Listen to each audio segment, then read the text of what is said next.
Hi everyone. सो आज हम लोग बात करेंगे पीएसएल नॉर्म्स की। ठीक है, पीएसएल नॉर्म्स। पीएसएल नॉर्म्स क्या होता है? आरबीआई का एक पीएसएल नॉर्म्स है। पीएसएल क्या होता है? पीएसएल स्टेट्स होता है प्रायोरिटी सेक्टर लेंडिंग। देखो, ये एक बहुत इंपॉर्टेंट नॉर्म्स है जो कि आपको इंटरव्यू में पूछ सकते हैं। हाँ, तो ये है क्या और ये कहाँ से आया? तो इसको हम लोग पहले देखते हैं कि देखो, पहले क्या होता था ना कि जैसे 1960 है। हाँ, उस समय क्या होता था ना कि जो एग्रीकल्चर सेक्टर में जो बैंक्स लोन देते थे ना, मात्र 2.2% लोन्स रहता था। बाकी 98% लगभग वो दूसरे दूसरे सेक्टर में देते थे। ऑल बिकॉज कि यार एग्रीकल्चर सेक्टर में ज़्यादा लोन देने से कोई फ़ायदा तो था नहीं।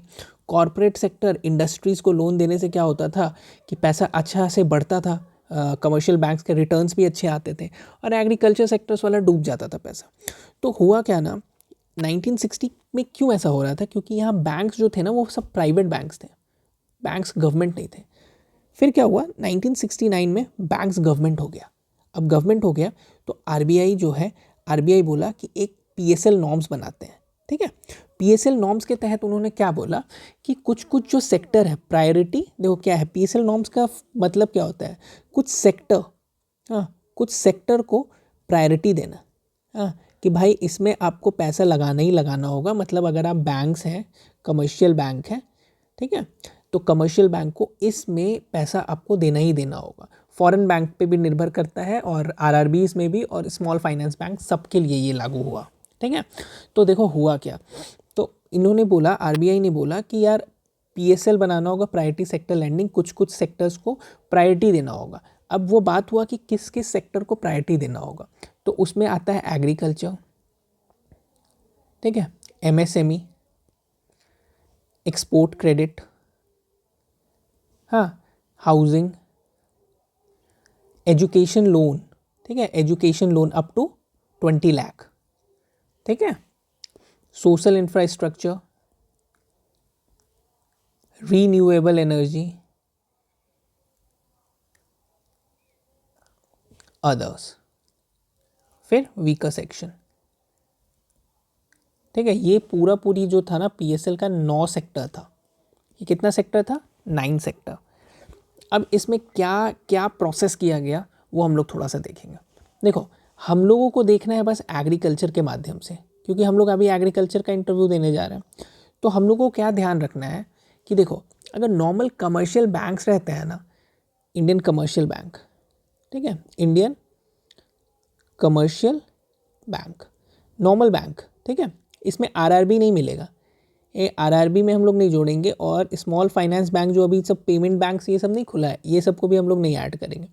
तो नॉर्मल कमर्शियल बैंक, ये सब जो एसबीआई हो गया, आपको कैनरा बैंक, तो इंडियन बैंक, ये सब जो भी जितने बैंक्स हैं उनके लिए प्रायोरिटी सेक्टर फिक्स किया गया 40%। ठीक है, अब उसमें आपको एक और बैंक आया, एक हुआ फॉरेन बैंक्स। जैसे फॉरेन बैंक्स, जैसे आपको यस बैंक हो गया, यस बैंक तो इंडियन बैंक है, HSBC and all different different banks जो हैं जो फॉरेन के हैं, उसमें हुआ, उसमें 2 कैटेगरी बांधा गया। एक तो जिसमें 20+ ब्रांचेज है इंडिया में, और एक है 20 से कम ब्रांचेज है।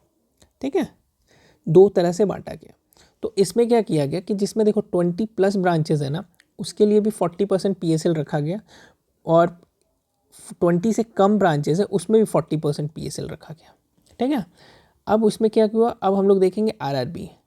आरआरबी में भी 40% रखा गया, और स्मॉल फाइनेंस बैंक, इसमें भी 40% पीएसएल टारगेट रखा गया। ठीक है, कि भाई अगर 40% टारगेट का क्या मतलब है आपको पता है? मान लो इनके पास 100 करोड़ रुपया है, तो 100 करोड़ में 40 करोड़ रुपया, 100 करोड़ में 40 करोड़ रुपया आपको प्रायोरिटी सेक्टर लेंडिंग्स में जाना चाहिए, इन 9 सेक्टर्स में जाना चाहिए। ठीक है, वो पैसा इन 9 सेक्टर में जाना चाहिए, ये आरबीआई का नियम कहता है।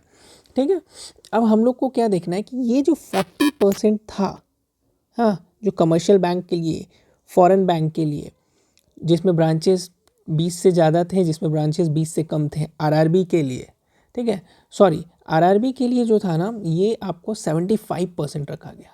ठीक है, क्योंकि वो बेसिकली रूरल बैंक था। ठीक है, और स्मॉल फाइनेंस बैंक के लिए भी 75% रखा गया। ठीक है, ओके। तो ये जो 40% है, इसमें एग्रीकल्चर सेक्टर में कितना परसेंट देना है? ठीक है। तो ये चीज़ आपको ध्यान रखना है कि एग्रीकल्चर सेक्टर में 18% देना है, फॉरेन बैंक को भी 18% देना है। पर फॉरेन बैंक जिसका 20 से कम है ना ब्रांचेस, उसको 18% नहीं, उसको 8% के लमसम देना है प्लस माइनस। आरआरबी बैंक्स 18% और स्मॉल फाइनेंस बैंक 18%। ठीक है। तो ये जो चीज़ है ना, ये एग्ज़ाम में आने के लायक क्वेश्चन है। ठीक है। यहाँ क्या बोल सकते हैं कि पीएसएल नॉर्म्स के तहत वो बोलेंगे कि कमर्शियल बैंक को प्रायोरिटी सेक्टर लेंडिंग में कितना परसेंट देना का अधिकार है या कितना परसेंट देना का अनिवार्यता है, मतलब उनको देना पड़ता है, तो वो 40% होगा। और उसमें आपको ये पूछ सकते हैं कि 40% में कितना परसेंट एग्रीकल्चर एंड अलाइड को दिया जाता है, तो आप कितना बोलोगे? 18%। वही आरआरबी की बात करेंगे तो पीएसएल नॉर्म्स के तहत कितना दिया जाएगा प्रायोरिटी सेक्टर में? 75%। Small finance bank 75%। ठीक है। ये एक बार क्वेश्चन पूछा गया था, इसलिए मैंने आपको यहाँ पे डिटेल में बता दिया। ठीक है।